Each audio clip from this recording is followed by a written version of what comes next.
Hello student, this is part 6 of chapter 1 resources. In last video we read about land resources और land resources को हम इस pie chart के through समझ सकते हैं. 43% part called plains, then 33% mountains and then 27% plateaus. And next point we read about land utilisation. Land के utilisation के बारे में हम पढ़ेंगे. Land resources are used for following purpose. Land resources का इस्तेमाल हम अलग अलग पर्पस के लिए करते हैं. First is forest, second is land not available for cultivation. वहाँ लैंड जो कि कल्टीवेशन के लिए अवेलेबल नहीं होती. बैरन एंड वेस्ट लैंड, वो क्या कहलाती है? बंजर और वेस्ट लैंड कहलाती है. Second is land put non agriculture uses, for example building. और वह सेकेंडली वह आती है जो लैंड एग्रीकल्चर के लिए इस्तेमाल नहीं की जाती लेकिन बिल्डिंग्स बनाने के लिए उसका यूज किया जाता है, रोड बनाने के लिए उसका यूज किया जाता है, फैक्ट्रीज बनाने के लिए उसका यूज किया जाता है. Third point, other uncultivated land. और भी जो कल्टिवेटेड लैंड होती है उसका अलग अलग रूप में अलग अलग इस्तेमाल किया जाता है. First is permanent pastures and grazing land. कुछ लैंड ऐसी होती है जिसका इस्तेमाल पेस्चर्स और ग्रेजिंग लैंड के रूप में किया जाता है जहां पर जानवरों को चराने के लिए यूज किया जाता है. Second is land under miscellaneous trees crops groves not included in net sown area. देखिए कुछ लैंड ऐसी होती है जहां पर मिससेलेनियस ट्रीज क्रॉप ग्रोज, जहां पर अलग अलग तरह के ट्रीज को ग्रो किया जाता है. Third is culturable waste land uncultivated for more than 5 agriculture areas. देखिए ऐसी कल्चरेबल वेस्ट लैंड है जो जिसपे कल्टीवेशन तो किया जा सकता है लेकिन पिछले 5 सालों पर उन पर कोई कल्टीवेशन नहीं किया गया. फोर्थ टाइप आता है follow land. First is current fallow, left without cultivation for 1 और less than 1 agriculture area years. देखिए इस कैटेगरी में करंट फ्लो लैंड आती है. वह लैंड जिस पर कल्टीवेशन तो किया जा सकता है लेकिन लगभग 1 साल या 1 साल से कम से उस पर कोई कल्टीवेशन नहीं किया गया. Second is other than current fellow left uncultivated for the past 1 to 5 agriculture years. ऐसे लैंड जिस पे 1 से लेकर 5 साल तक कोई एग्रीकल्चर नहीं की गई.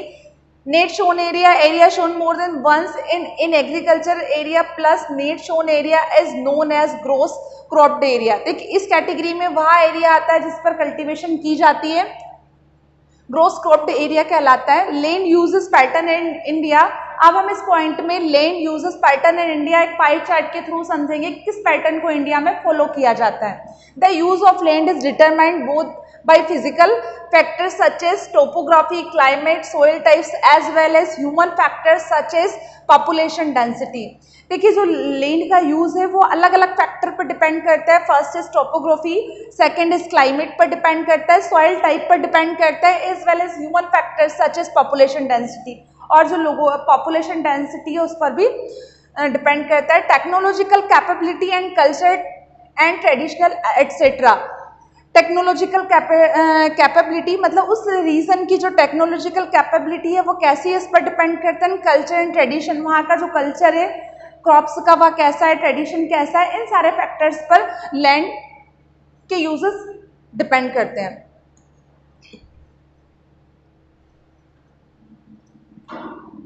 देखिए यहाँ पर पाई चार्ट के थ्रू कंपेयर किया गया है general land use categories 1960 to 61 तक. जो लैंड को कैटेगरी में डिवाइड किया था वो किस तरह से किया गया था और यह एक study comparative study general land use category 2014 to 15. तो इस वाले पैराग्राफ को आप अपनी बुक में देखकर रीड कर सकते हैं. उनको कंपेयर कर सकते हैं कि कितने पार्ट पे पहले फॉरेस्ट था तो 2014 और 15 में कितने भाग पर फॉरेस्ट है. इस तरह से एक कंपैरेटिव स्टडी दी हुई है. Total geographical area of India is 3.28 million square kilometre. देखिए इंडिया का जो जियोग्राफिकल एरिया है वो 3.28 मिलियन स्क्वायर किलोमीटर है. Land use data however is available only for 93% for the total geographical area because the land use reporting for most of the northeast states except Assam has not been done fully. देखिए अब only 93% जो total geographical area है वह use में आता है। More over some areas of Jammu and Kashmir occupied by Pakistan and China have also not been surveyed. देखिए कुछ भाग वह है जो कि जम्मू और कश्मीर का है, जो कि पाकिस्तान पर जिसका अधिकार है, चाइना का है, उसको सर्वे में नहीं लिया गया। The land under permanent pasture has also decreased.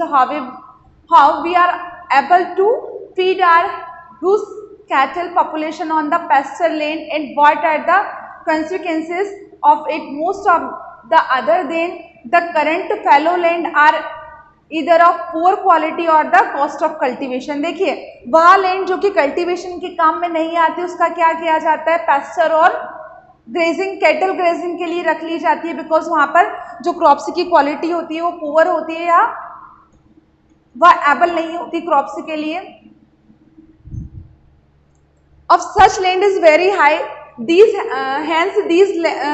lands are cultivated once or twice in about 2 or 3 years, and if these are included in the net shown area, then the percentage of NSA in India comes to about 54% of the total reporting area। अब भारत का वह भाग जहां पर cultivation किया जाता है उसका परसेंट क्या है, 54%। The pattern of net sown areas varies greatly from one state to another, और यह अलग अलग स्टेट में अलग अलग है। It is over 80% of the total area in Punjab and Haryana and less than 10% in Arunachal Pradesh, Mizoram, Manipur and Andaman Nicobar island. देखिए अब हम कंपेयर करते हैं तो जो हरियाणा और पंजाब है उसका 80% लैंड किसके लिए यूज ली जाती है, कल्टीवेशन के लिए यूज ली जाती है, लेकिन लेस देन 10% यूज की जाती है अरुणाचल प्रदेश में, मिजोरम में, मणिपुर में, अंडमान निकोबार आइलैंड में। तो इस तरह से अलग अलग स्टेट का, अलग अलग रीजन का अलग अलग कल्टीवेशन लैंड होता है। Forest area in countries for lower than the destroyed 33% of geographical area, as it was outlined in the National Forest Policy. It was considered essential for maintenance of the ecological balance। देखिए अब जो total land का 33% है वह किस में count किया गया, फॉरेस्ट एरिया में काउंट किया गया है। नेशनल फॉरेस्ट पॉलिसी के अकॉर्डिंग 33% पर फॉरेस्ट डेवलप है। It was considered essential for maintenance of the ecological balance, और यह किसी भी कंट्री के इकोलॉजिकल बैलेंस के लिए बहुत ही एसेंशियल है। The livelihood of millions of the people who live on the livelihood of the millions of people who live, देखिए पृथ्वी पर जितने भी लोग हैं, हमारी कंट्री में जितने भी मिलियंस ऑफ पीपल है, उनकी लाइवलीहुड, उनकी जीविका के लिए बहुत ही जरूरी है। The figure of this forest depend upon it, और ये जो लाइवलीहुड है किस पर डिपेंड है, फॉरेस्ट पर डिपेंड है। A part of land is termed as waste land and land put the other non agricultural uses. Waste and includes rocky, arid and desert areas, and land put to other non agricultural uses include settlements, road, railways, industries, etc. Continuous use of land over a long period of time without taking appropriate measures to conserve and manage it। देखिए अब क्या होता है, cultivation के अलावा भी बहुत सारी चीजें हैं जिनमें लैंड का यूज किया जाता है। वेस्ट लैंड के यूज पर, उस पर ऐसी लैंड जो नॉन एग्रीकल्चरल होती है उसका इस्तेमाल किसमें किया जाता है, रोड्स बनाने में, रेलवे सेटअप करने में, इंडस्ट्री सेटअप करने में। Continuous use of over a long period of time without taking appropriate measures to conserve the and manage it. देखिए जो दिया गया है कि कंटिन्यूस जो लैंड है उसका यूज किया जा रहा है without any management, has resulted in land degradation, और इसका रिजल्ट क्या हुआ, लैंड डिग्रेडेशन हो रहा है। This in turn has serious restrictions of society and the environment, और यह बहुत ही हार्मफुल है किसके लिए, सोसाइटी के लिए और हमारे एनवायरनमेंट के लिए।